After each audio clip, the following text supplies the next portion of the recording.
চলুন পায়রা বন্দর কর্তৃপক্ষের জব সার্কুলার দেখে নেওয়া যাক। সর্বপ্রথমে যে পদ আছে এখানে কাজের পূর্বে একটি জিনিস জেনে নিতে হবে, কাজ নাই মজুরি নাই, এই ভিত্তিতে দক্ষ শ্রমিক হিসেবে অস্থায়ীভাবে নিয়োগের লক্ষ্যে নিম্নলিখিত পদে দরখাস্ত আহ্বান করছে। সর্বপ্রথমে আছে ইলেকট্রিশিয়ান, দক্ষ শ্রমিক, পদের সংখ্যা 2টি, বয়স অনূর্ধ্ব 35 বছর, 1/11/2019 তারিখে। যোগ্যতা অভিজ্ঞতা অষ্টম শ্রেণী JSC অথবা সমমানের পাস এবং অভিজ্ঞতা থাকতে হবে। এরপর হচ্ছে ড্রাইভার, সর্বোচ্চ বয়স 35 বছর, সবগুলোর ক্ষেত্রে বয়স 35 বছর, অষ্টম শ্রেণী পাস এবং 3 বছরের অভিজ্ঞতা। এরপর হচ্ছে টেকনিক্যাল অ্যাসিস্ট্যান্ট, এখানে স্বীকৃত বোর্ড বা প্রতিষ্ঠান হতে যান্ত্রিক প্রকৌশলের ডিপ্লোমা অথবা ভোকেশনাল সনদ অথবা প্রশিক্ষণের অথবা সমমানের সনদ।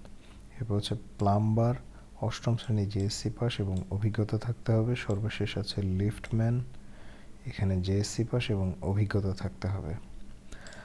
উল্লেখিত পদে আবেদন করতে আগ্রহী প্রার্থীদের আবেদনপত্রের সাথে বয়স ও শিক্ষাগত যোগ্যতার প্রমাণস্বরূপ সকল সনদ, জাতীয়তা, নাগরিকত্ব সনদ, জাতীয় পরিচয়পত্র, অভিজ্ঞতা সনদ প্রভৃতির মূল সনদ ও এক সেট সত্যায়িত ফটোকপি সহ আগামী 7/11/2019 সকাল 10 ঘটিকায় পায়রা বন্দর কর্তৃপক্ষ, Al Amin millennium tower, level 7, 7576 Kakrail, Dhaka 1000।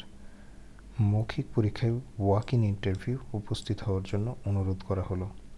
অর্থাৎ এই ডকুমেন্টগুলো সহ 7 তারিখ সকাল 10টায় সরাসরি ওয়াক ইন ইন্টারভিউ হিসেবে সরাসরি ইন্টারভিউতে অংশগ্রহণ করতে হবে। মৌখিক পরীক্ষা অংশগ্রহণের জন্য কোনো TADA প্রদান করা হবে না। আর বিজ্ঞপ্তিটি ppa.gov.bd এই ওয়েবসাইটে পাওয়া যাবে। এই হচ্ছে এই নিয়োগ বিজ্ঞপ্তির বিস্তারিত। তো আজ এই পর্যন্তই। যারা যোগ্য আছেন তারা ডকুমেন্টগুলো রেডি করে নির্দিষ্ট তারিখে উপস্থিত হয়ে যাবেন। সবাই ভালো এবং সুস্থ থাকবেন, সে কামনায় আজকের মতো বিদায় নিচ্ছি।